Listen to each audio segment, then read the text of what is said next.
Chapter 60. John. "Are you well, Snow?" Lord Mormont asked, scowling. "Well?" His raven squawked. "Well?" I am, my lord, John lied, loudly, as if that could make it true. And you? Mormont frowned. "A dead man tried to kill me. How well could I be?" He scratched under his chin. His shaggy gray beard had been singed in the fire, and he'd hacked it off. The pale stubble of his new whiskers made him look old, disreputable, and grumpy. "You do not look well. How is your hand?" Healing. John flexed his bandaged fingers to show him. He had burned himself more badly than he knew throwing the flaming drapes, and his right hand was swathed in silk halfway to the elbow. At the time he'd felt nothing. The agony had come after.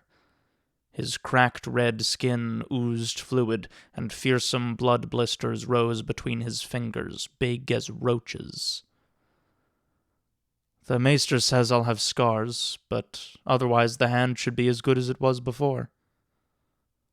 "A scarred hand is nothing. On the wall, you'll be wearing gloves often as not." As you say, my lord. It was not the thought of scars that troubled John. It was the rest of it. Maester Aemon had given him milk of the poppy, yet even so the pain had been hideous. At first it had felt as if his hand were still aflame, burning day and night. Only plunging it into basins of snow and shaved ice gave any relief at all. John thanked the gods that no one but Ghost saw him writhing on his bed, whimpering from pain. And when at last he did sleep, he dreamt. And that was even worse. In the dream, the corpse he fought had blue eyes, black hands, and his father's face. But he dared not tell Mormont that. "Darwin and Hake returned last night," the old bear said. "They found no sign of your uncle, no more than the others did." I know. John had dragged himself to the common hall to sup with his friends, and the failure of the rangers' search had been all the men had been talking of. "You know," Mormont grumbled. "How is it that everyone knows everything around here?" He did not seem to expect an answer. "It would seem there were only the two of those creatures, whatever they were. I will not call them men. And thank the gods for that. Any more, and, well, that doesn't bear thinking of. There will be more, though. I can feel it in these old bones of mine, and Mr. Aemon agrees. The cold winds are rising. Summer is at an end, and a winter is coming such as this world has never seen." Winter is coming. The stark words had never sounded so grim or ominous to John as they did now. "My lord?" he asked hesitantly. "It said there was a bird last night?" "There was. What of it?" I had hoped for some word of my father. "Father?" taunted the old raven, bobbing its head as it walked across Mormont's shoulders. "Father!" The Lord Commander reached up to pinch its beak shut, but the raven hopped up on his head, fluttered its wings, and flew across the chamber to light above a window. "Grief and noise," Mormont grumbled. "That's all they're good for, ravens. Why, I put up with that pestilential bird. If there was news of Lord Eddard, don't you think I would have sent for you? Bastard or no, you're still his blood. The message concerned Sir Barristan Shelmy. It seems he's been removed from the Kingsguard. They gave his place to that black dog Clegane, and now Shelmy's wanted for treason. The fool sent some watchmen to seize him, but he slew 2 of them and escaped." Mormont snorted, leaving no doubt of his view of men who'd send gold cloaks against a knight as renowned as Barristan the Bold. "We have white shadows in the woods, and unquiet dead stalking our halls, and a boy sits the Iron Throne," he said in disgust. The raven laughed shrilly. "Ah, boy! Ah, boy! Boy! Ah, boy!" Sir Barristan had been the old bear's best hope, John remembered. If he had fallen, what chance was there that Mormont's letter would be heeded? He curled his hand into a fist. Pain shot through his burned fingers. "What of my sisters?" "The message made no mention of Lord Eddard or the girls." He gave an irritated shrug. "Perhaps they never got my letter. Eamon sent 2 copies with his best birds, but who can say? More like Pycelle did not deign to reply. It would not be the first time, nor the last. I fear we count for less than nothing in King's Landing. They tell us what they want us to know, and that's little enough." "And you tell me what you want me to know, and that's less," John thought resentfully. His brother Rob had called the banners and ridden south to war, yet no word of that had been breathed to him, save by Samwell Tarley, who'd read the letter to Maester Aemon and whispered its contents to John that night in secret, all the time saying how he shouldn't. Doubtless they thought his brother's war was none of his concern. It troubled him more than he could say. Rob was marching, and he was not. No matter how often John told himself that his place was here now, with his new brothers on the wall, he still felt craven. "Corn!" the raven was crying. "Corn! Corn!" "Oh, be quiet," the old bear told it. "Snow, how soon does Maester Aemon say he'll have use of that hand back?" "Soon," John replied. "Good." On the table between them, Lord Mormont laid a large sword in a black metal scabbard banded with silver. "Here. You'll be ready for this, then."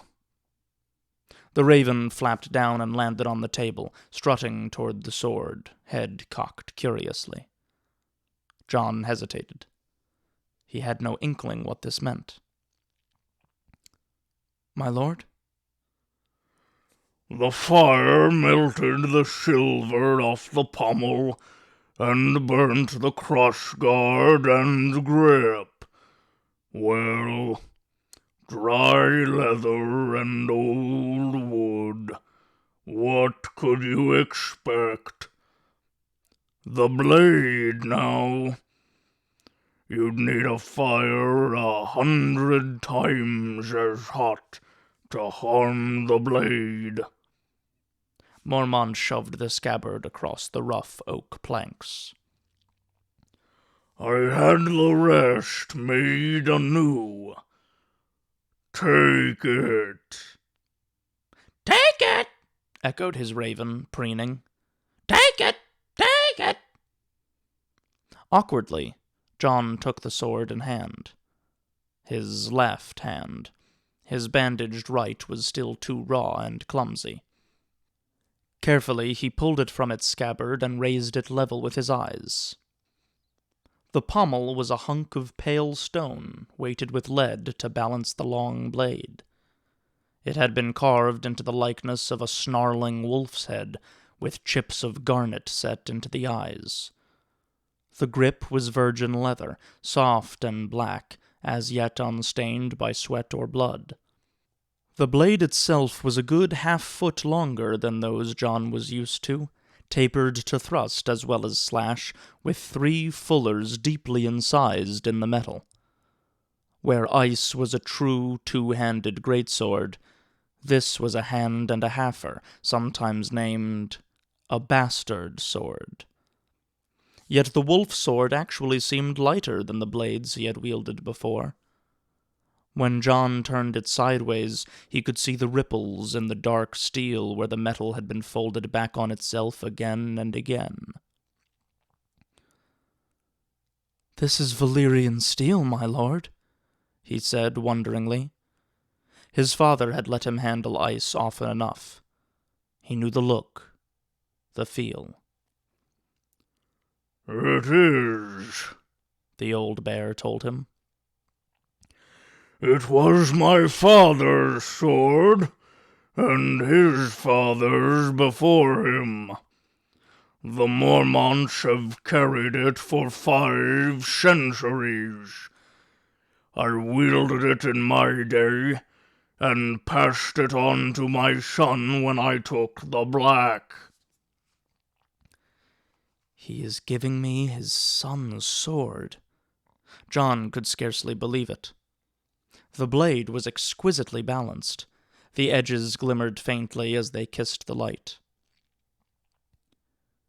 "Your son—" "My son brought dishonor to House Mormont. But at least he had the grace to leave the sword behind when he fled. My sister returned it to my keeping, but the very sight of it reminded me of Jorah's shame, so I put it aside and thought no more of it, until we found it in the ashes of my bedchamber. The original pommel was a bear's head, silver, yet so worn its features were all but indistinguishable. For you, I thought a white wolf more apt. One of our builders is a fair stone carver." When John had been Bran's age, he had dreamed of doing great deeds, as boys always did.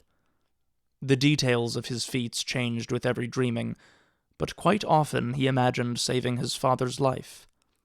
Afterward, Lord Eddard would declare that John had proved himself a true Stark, and place ice in his hand. Even then he had known it was only a child's folly. No bastard could ever hope to wield a father's sword. Even the memory shamed him. What kind of man stole his own brother's birthright? "I have no right to this," he thought. No more than to ice. He twitched his burned fingers, feeling a throb of pain deep under the skin. My lord, you honor me, but— Spare me your butch, boy, Lord Mormont interrupted. I would not be sitting here were it not for you and that beast of yours. You fought bravely, and, more to the point, you thought quickly. Fire! Yes, damn it, we ought to have known. We ought to have remembered. The long night has come before. Oh, 8,000 years is a good while, to be sure. Yet if the night's watch does not remember, who will? Who will? Chimed the talkative raven. Who will? Truly the gods had heard John's prayer that night. The fire had caught in the dead man's clothing and consumed him as if his flesh were candle wax and his bones old dry wood. John had only to close his eyes to see the thing staggering across the solar, crashing against the furniture and flailing at the flames. It was the face that haunted him most, surrounded by a nimbus of fire, hair blazing like straw, the dead flesh melting away and sloughing off its skull to reveal the gleam of bone underneath. Whatever demonic force moved Othor had been driven out by the flames. The twisted thing they had found in the ashes had been no more than cooked meat and charred bone.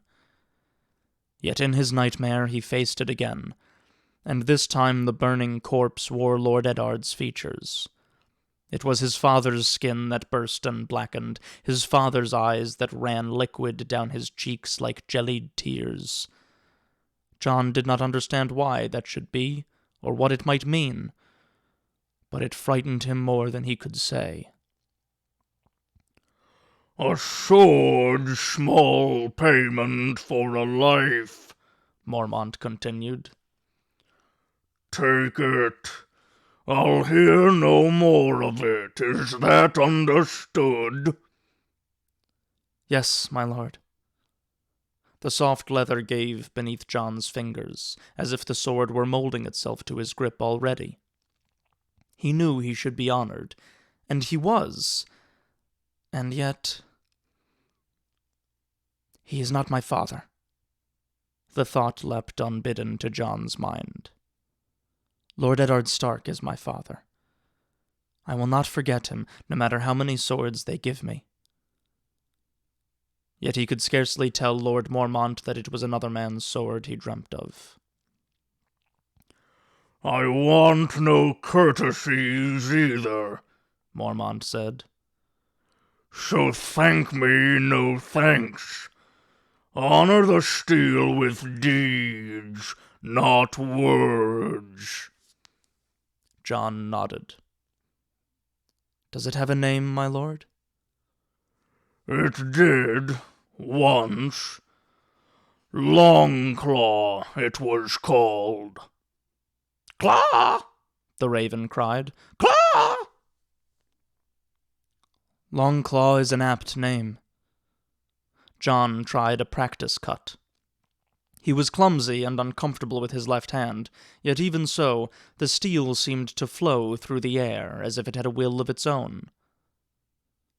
Wolves have claws as much as bears. The old bear seemed pleased by that. I suppose they do. You'll want to wear that over the shoulder, I imagine. It's too long for the hip, at least until you've put on a few inches, and you'll need to work at your two-handed strikes as well. Sir Andrew can show you some moves when your burns have healed. Sir Andrew? John did not know the man.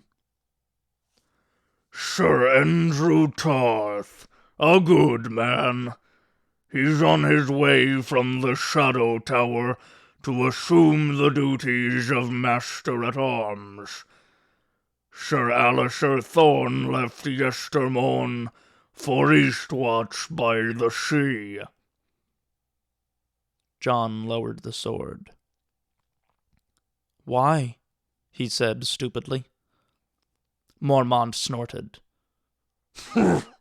Because I sent him. What do you think? He's bringing the hand your ghost tore off the end of Jafferflower's wrist. I have commanded him to take ship to King's Landing and lay it before this boy king. That should get young Joffrey's attention, I'd think. And Sir Alistair's a knight, high-born, anointed, with old friends at court. Altogether harder to ignore than a glorified crow. Crow? John thought the raven sounded faintly indignant. As well, the Lord Commander continued, ignoring the bird's protest.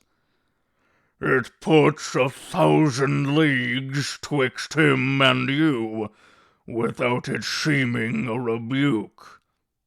He jabbed a finger up at John's face.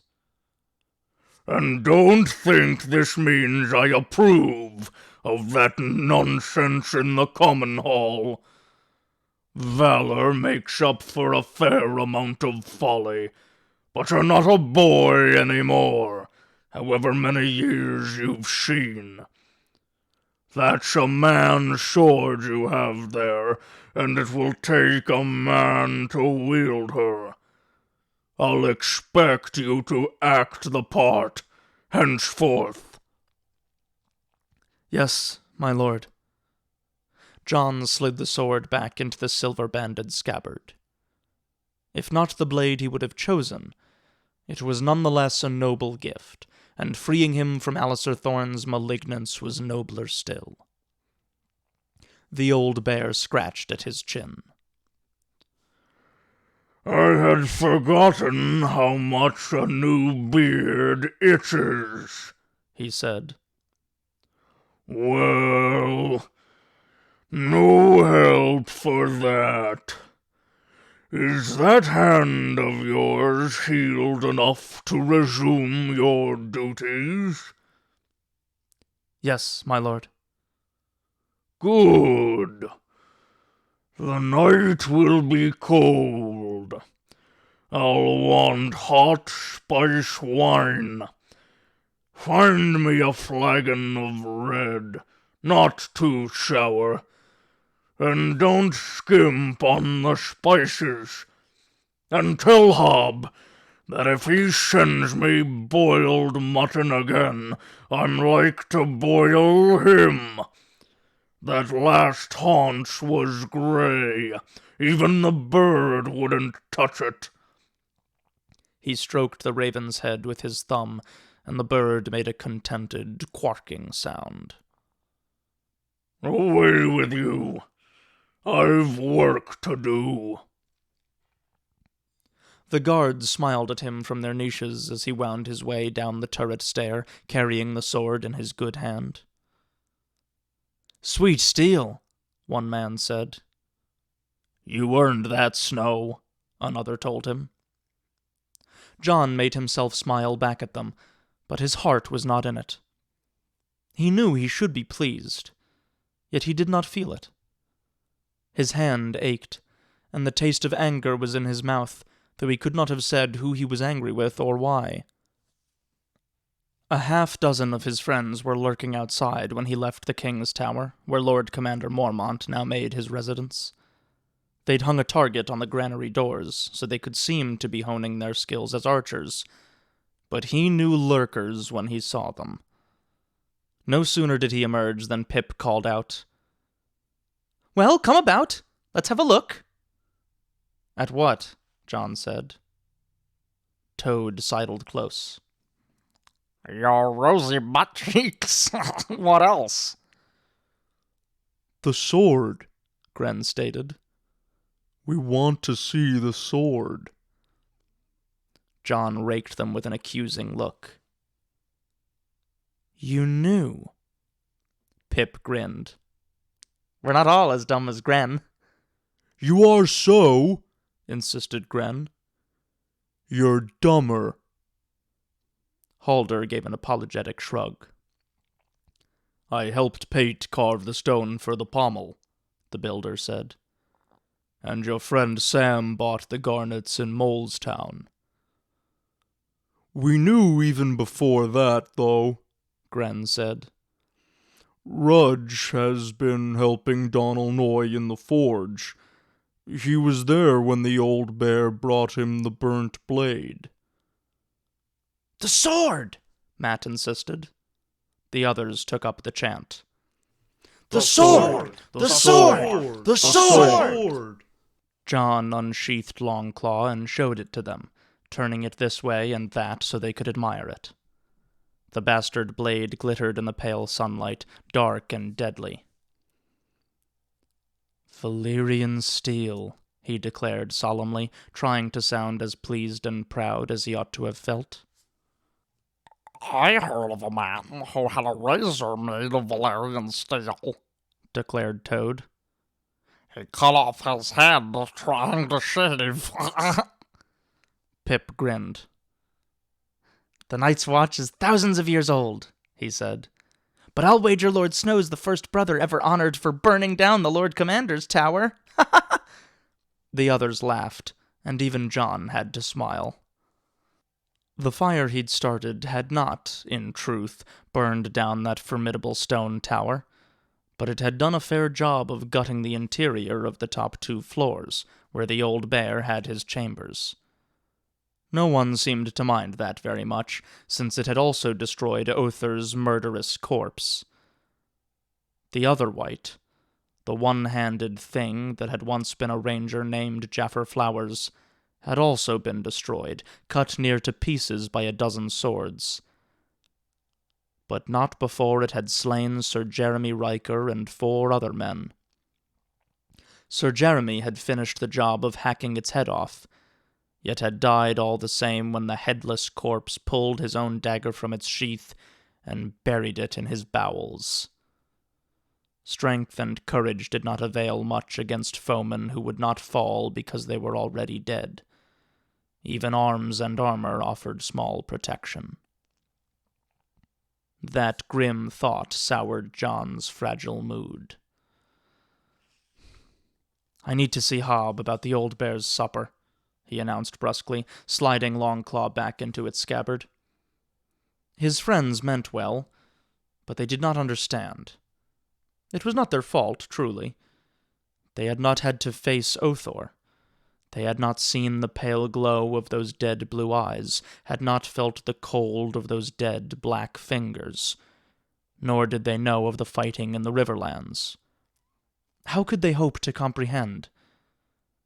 He turned away from them abruptly and strode off, sullen. Pip called after him, but John paid him no mind.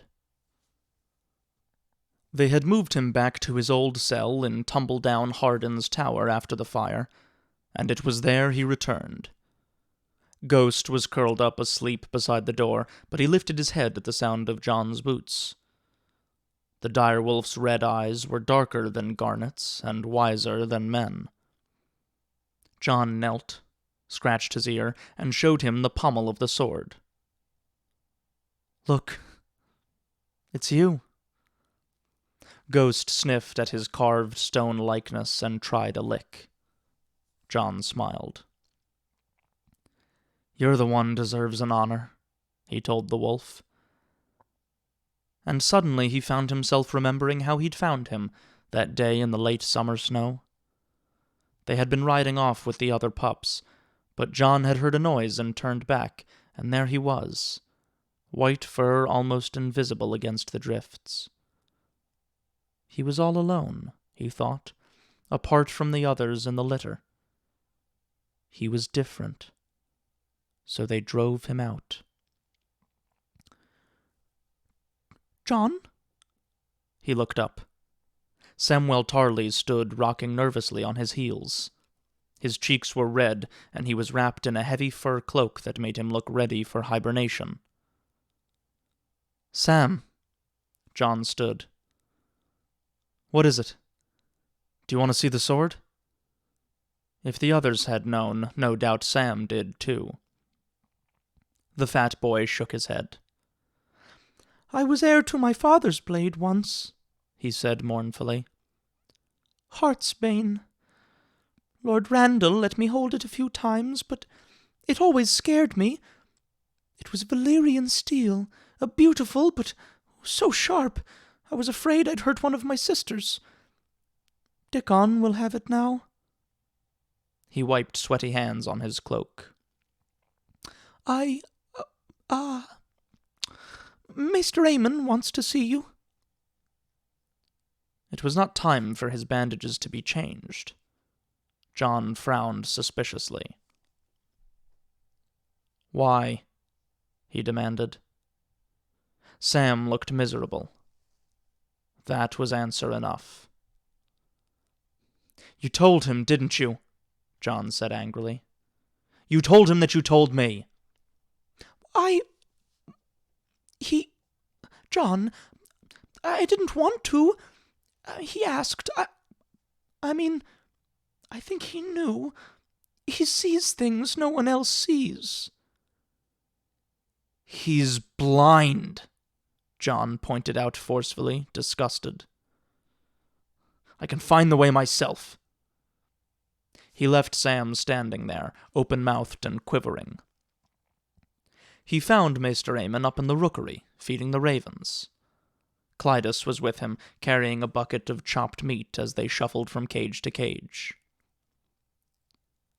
"Sam said you wanted me?" The Maester nodded. "I did, indeed. Clydas, give John the bucket. Perhaps he will be kind enough to assist me."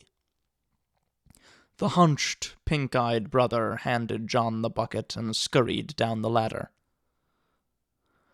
"Toss the meat into the cages," Aemon instructed him. "The birds will do the rest." John shifted the bucket to his right hand and thrust his left down into the bloody bits.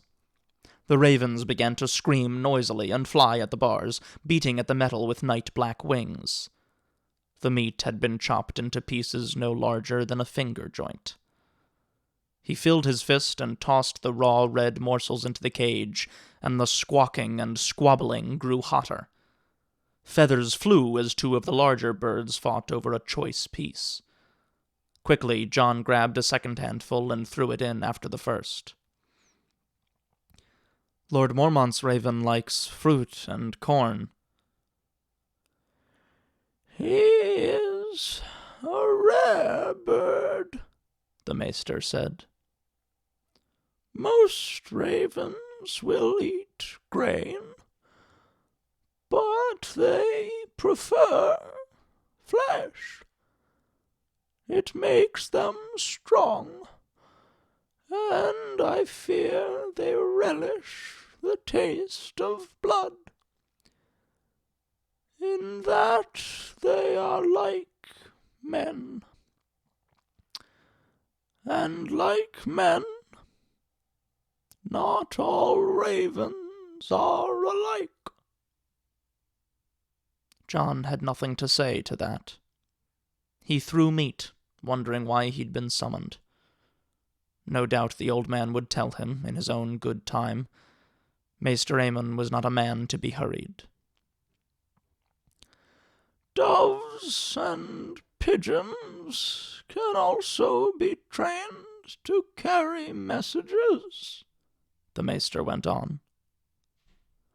"Though the raven is a stronger flyer, larger, bolder, far more clever, better able to defend itself against hawks.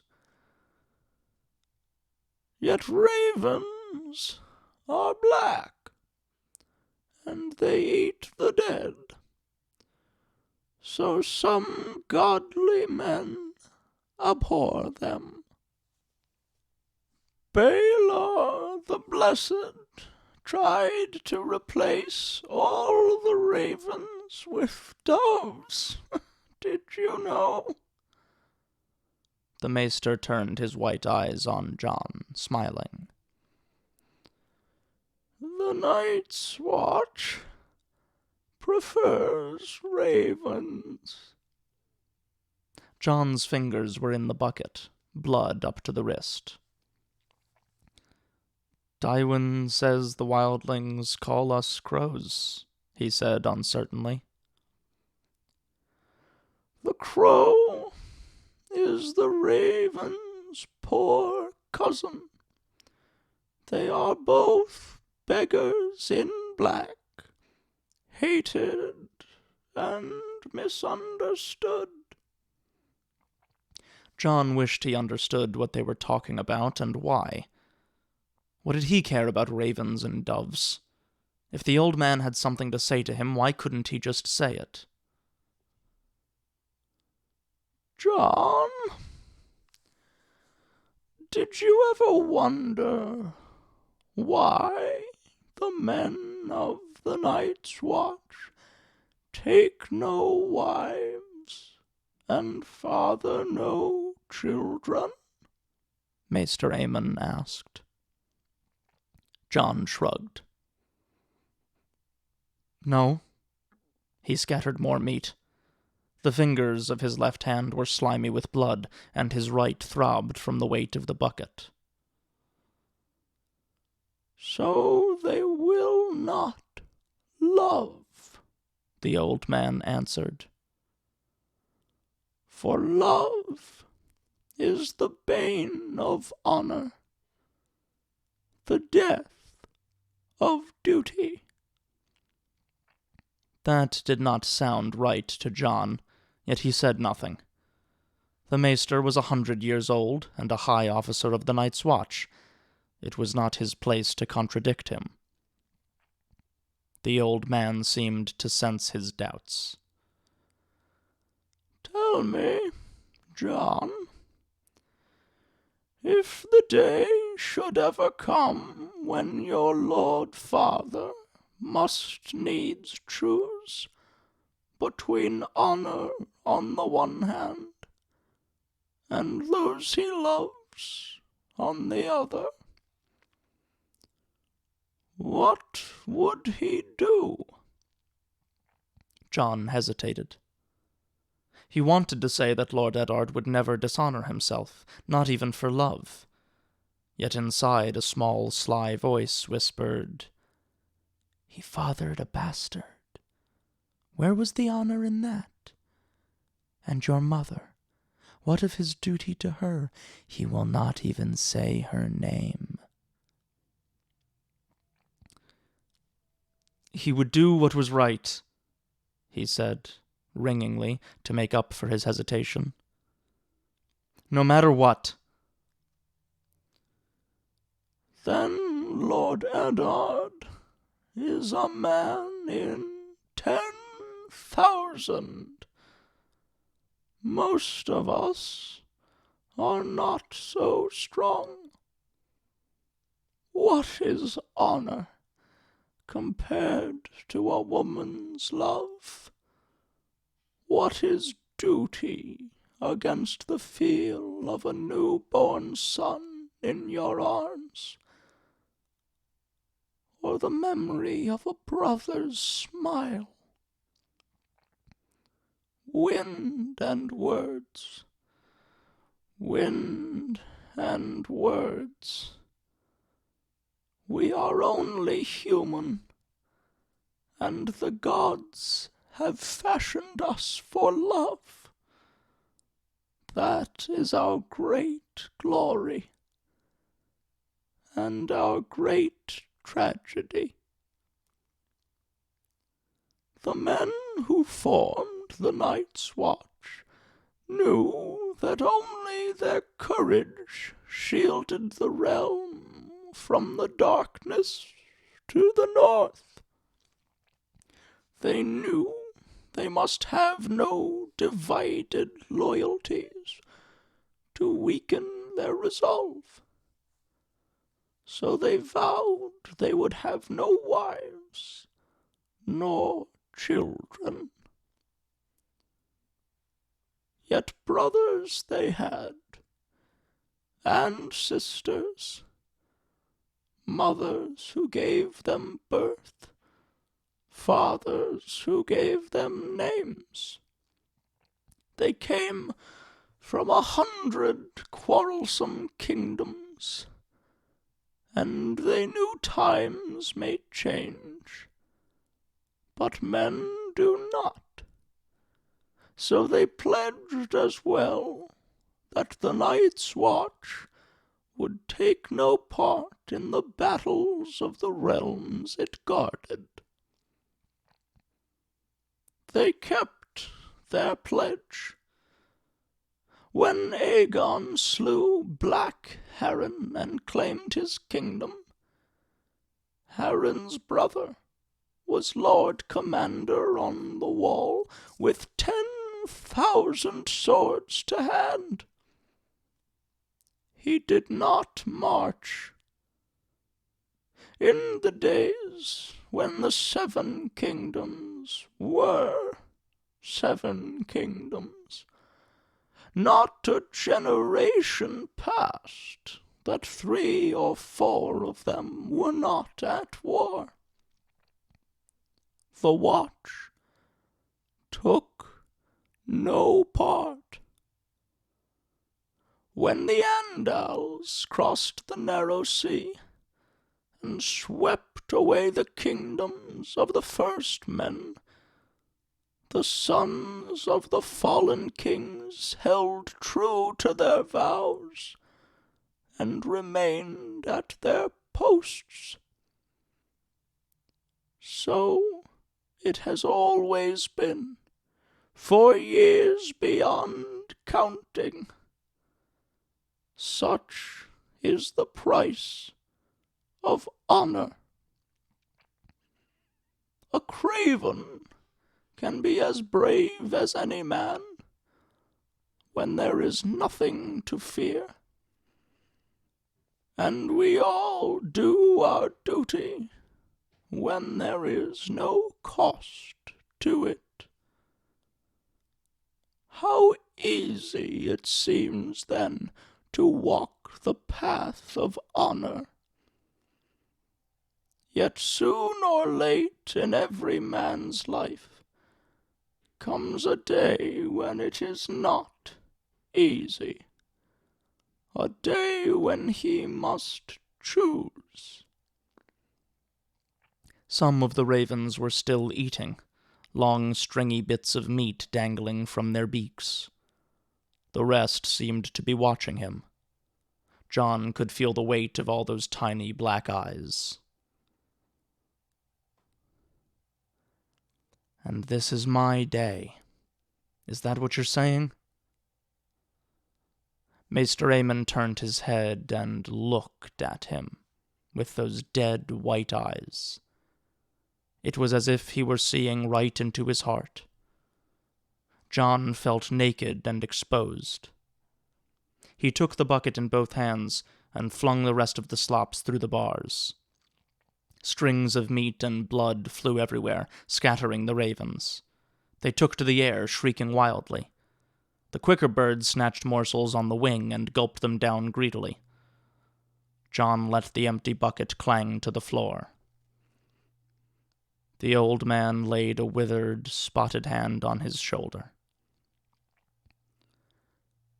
"It hurts, boy," he said softly. "Oh, yes.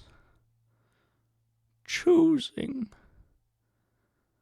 It has always hurt, and always will. I know." "You don't know," Jon said bitterly. "No one knows. Even if I am his bastard, he's still my father."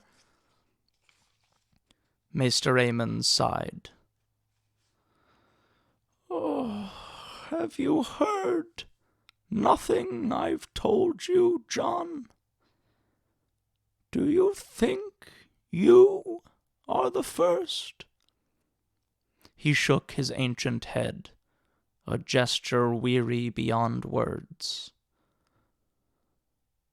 "3 times the gods saw fit to test my vows. Once when I was a boy, once in the fullness of my manhood, and once when I had grown old. By then my strength was fled, my eyes grown dim. Yet that last choice was as cruel as the first. My ravens would bring the news from the south, words darker than their wings.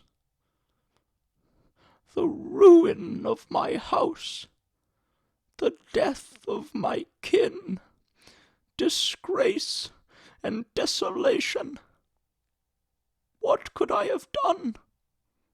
Old, blind, frail. I was helpless as a suckling babe. Yet still it grieved me to sit forgotten as they cut down my brother's poor grandson, and his son, and even the little children." John was shocked to see the shine of tears in the old man's eyes. "Who are you?" he asked quietly, almost in dread. A toothless smile quivered on the ancient lips. "Only a maester of the citadel, bound in service to Castle Black and the Night's Watch. In my order, we put aside our house names when we take our vows and don the collar."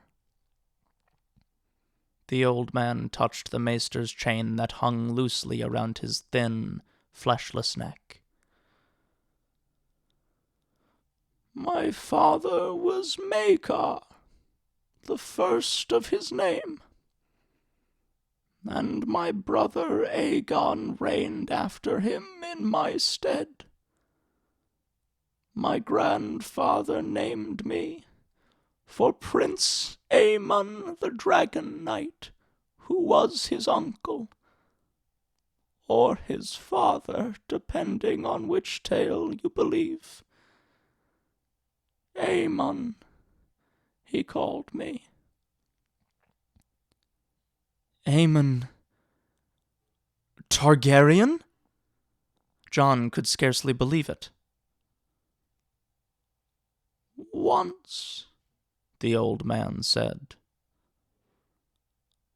"Once. So you see, John, I do know. And knowing, I will not tell you stay or go. You must make that choice yourself, and live with it all the rest of your days, as I have." His voice fell to a whisper. "As I have."